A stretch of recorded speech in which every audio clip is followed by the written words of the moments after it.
Hi, welcome to TouchPoints TV. I'm Debbie House, Editor-in-Chief of Retail TouchPoints, and I'm here today with Tom Sather, who's the Senior Director of Research for ReturnPath. Welcome to you, and thanks for joining us. Yes, thank you. So I'm just going to jump right into what ReturnPath does and ask you to talk a little bit about, why don't you just fill us in real quick on what ReturnPath does, and we're going to talk a little bit about what some of the email marketing trends are. Sure, absolutely. So ReturnPath is it's an email intelligence company, and we supply data that powers a lot of the applications for email marketers, but even ISPs for spam filtering, inbox providers like Yahoo and Hotmail for certification. And we also have consumer side tools. So we have some apps like Other Inbox that helps just regular people like us maintain control over their inbox. So for retailers, what are the key issues and challenges right now with email marketing? So there's a lot of the challenges still remain the same, right? Mm-hmm. So a lot of them are about getting access to the right data, and then you have the marketers that need to be able to make sense of kind of the flood of data that they're currently viewing today, just so that they can actually make a lot more money and revenue off of email. Email marketing still is one of the biggest revenue generators out of all the digital marketing channels, and that's not going to change anytime soon.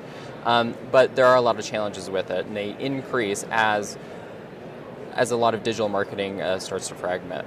So some of the trends that I've been seeing with this that marketers are having, one is about inbox placement. So if you think about it, if your email doesn't land in the inbox, meaning if it goes into the spam folder or if it's blocked, people aren't going to read it. Right. You're not going to get a response, and you're not going to make any money off of it. And that's been a challenge for probably the past 15 years since I've been in the industry, and it still continues to be a challenge. And I don't see that challenge going away anytime soon.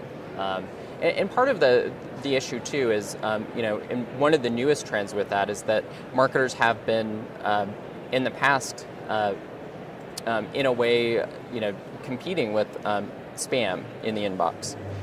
Today, if you think about the amount of spam that actually reaches the inbox, it's negligible, right? Probably don't see a lot of it. However, there's still a very high rate of legitimate marketing mails, meaning emails that people opt into that get delivered to the spam folder erroneously. So that's part of the challenge for email marketing today. And in fact, our research shows that nearly 1 in 4 opt-in commercial emails never make it to the inbox.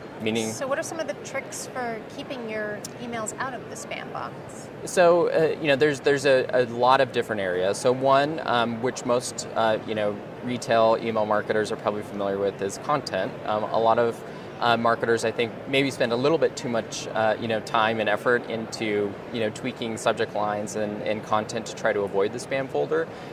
Today, most ISPs are really successful, and excuse me, when I say ISPs, I mean inbox providers like Gmail and Yahoo.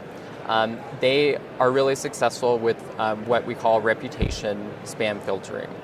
So whether you know it or not, everyone has their own email reputation, and it's based off of the IP address that you send from.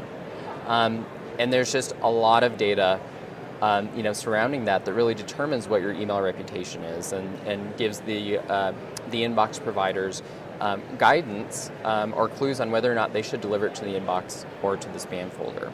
So some of the things that they can do is make sure that they have clean lists, make sure that you're sending to legitimate addresses that are live, that there are real live people behind, that they're engaged with, that they're opening with. I would also say one trend that we've been seeing with a lot of retail marketers now too is looking at speaking of engagement, so they're looking more closely at engagement, meaning if people aren't engaging after a certain amount of time and effort to try to get them to re-engage with their email program, they may just remove that person from the list, because it may become something that causes spam folder delivery in the future. So now you're also working more closely with retailers on more specifically targeting their messages to, or personalizing. That's one of the hot topics right now.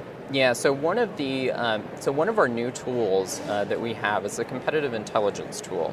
A lot of marketers today can get competitive intelligence on things like websites and use that data to help inform their own strategy going forward and help them compete better. With this tool, they'll be able to actually see how their list is engaging, what tactics are working not only for themselves, but also what's working for their competition. And additionally, even they can look outside of their own industry to get ideas and around how to do that. So, for example, looking at segmentation and personalization, they can look at their competition or look at their past success with that to determine if it's working for them and what they should do that's better. All right, great. So we're here at shop.org. Have you attended this event before? No, this is actually my very first time coming. It looks like a great event. So what are some of your goals and expectations for the show? So I am just really looking forward to talking to retailers, finding out what their issues are with email marketing today, just because the challenges that marketers are facing, especially in retail, I think it's very difficult. We have shown in our own research that retailers have very unique issues with reaching the inbox. And so I'm just looking forward to talking to people and getting a pulse on what their issues and what their challenges are, and kind of what they want out of the space as well in the future. All right, great. Well, I wish you the best and enjoy the rest of the event. Great, thank you. And thanks to all of you for joining us on TouchPoints TV.